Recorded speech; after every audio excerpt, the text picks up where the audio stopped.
itu aku akan mengangkat kain aku sedikit dan aku akan berjalan dengan penuh berhati-hati. Jadi hidup dengan berhati-hati.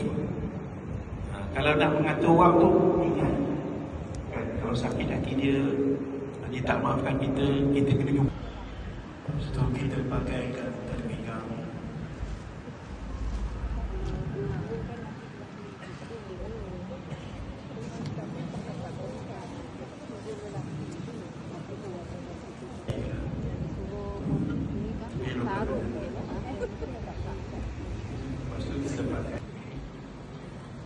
Penyanyi pendek dia boleh baca Quran dan apa-apa doa lah. Dan sampai di penjuru Yamani ini, kita hanya angkat tangan dan takbir. Bismillahirrahmanirrahim, Allahu Akbar, walillahil hamd. Dan di antara marwah. Dan dalam perjalanan itu kita pun berzikir. Jadi Tazkiyah ni atau bila kita baca Arafah